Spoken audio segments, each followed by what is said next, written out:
کچھ چیزیں ایسی ہوتی ہیں جو بیان کرنے سے تعلق رکھتی ہیں اور کچھ چیزیں ایسی ہوتی ہیں جو چکھنے سے تعلق رکھتی ہیں۔ کچھ کام ایسے ہوتے ہیں جو کہنے سے سمجھ میں نہیں آتے، کرنے سے سمجھ میں آتے ہیں۔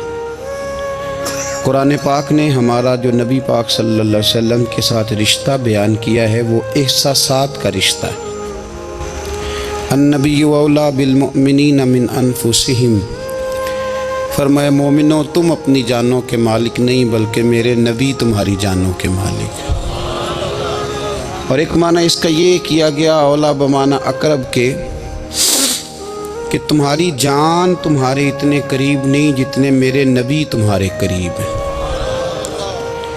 اب یہ رشتہ ہے، یہ چکھنے سے تعلق رکھتی ہے بات، یہ بیان صرف کرنے سے تعلق نہیں رکھتا۔ دوستو کچھ چیزیں نا اعلیٰ حضرت فاضل بریلوی رحمۃ اللہ علیہ کو نا فتوے کی دنیا کا آدمی بنا دیا گیا ہے کہ اعلیٰ حضرت فتویٰ دیتے تھے، فتویٰ لکھتے تھے، فتوے کی بات کرتے تھے۔ فاضل بریلوی نے نا دین صرف پڑھایا نہیں، اعلیٰ حضرت نے دین چکھا ہے، اس کا ذائقہ تھا۔ اعلیٰ حضرت پہ دین طاری ہوتا تھا، کیفیات والے شخص تھے، ان کی زندگی میں ادب اداب پایا جاتا تھا، وہ سوز والے تھے، درد والے تھے، کیفیات والے تھے۔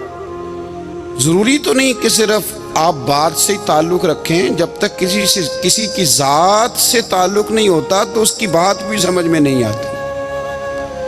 ہمارے ہاں لوگ کہتے ہیں سیدھی سیدھی جی وہ یہ کہتے تھے، وہ بھائی جب آپ کا ذات سے تعلق نہیں ہوگا تو بات آپ کی سمجھ میں کیسے آئے گی؟ آپ پڑھیے نا بخاری شریف، حضرت عبداللہ ابن عباس پہلے مفسر ہیں امت کے، کیسے مفسر بنے؟ تفسیر پڑھ کے، حدیث پڑھ کے نہیں، ذات رسالت سے پیار کر کے۔ فرماتے ہیں کہ روز حضرت بلال حبشی پانی رکھتے تھے جب حضور بیت الخلاء میں جاتے تھے، واپس حضور آتے تو وضو کرنا ہوتا۔ حضور نے تو جناب بلال سے میں نے ایک دن گزارش کی کہ آج مجھے نہیں اجازت دیتے پانی رکھنے کی۔ تفسیر لکھنے کی بات نہیں کر رہے، وہ سبق پڑھانے کی بات نہیں کر رہے، ذات رسالت کا پیار۔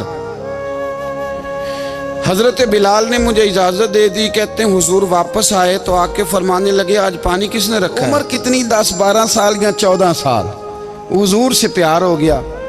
تو نبی کریم صلی اللہ تعالیٰ علیہ وآلہ وسلم کی بارگاہ میں نا پانی رکھا، جب پانی رکھ کے فارغ ہوئے تو حضور نے پوچھا کس نے رکھا ہے؟ تو عرض کی حضور اس جوان نے رکھا ہے، گویا عشق لگا سی کھیڈاں کھیڈ دی تے کھیڈاں بھول گئیاں، کہتے ہیں جی اس نے رکھا ہے پانی۔ تو رسول کریم نے نا ہاتھ اٹھا دیے۔ آپ سمجھیں بات کو، انہوں نے جہاد نہیں کیا، انہوں نے کوئی ایسا کام نہیں کیا، صرف حضور کے لیے۔ کہتے ہیں تو خدمت ہی کرتا رہتا ہے، تمہیں پتہ ہی نہیں خدمت کا صلہ کیا ہے، پتہ ہی نہیں خدمت کا صلہ کیا ہے۔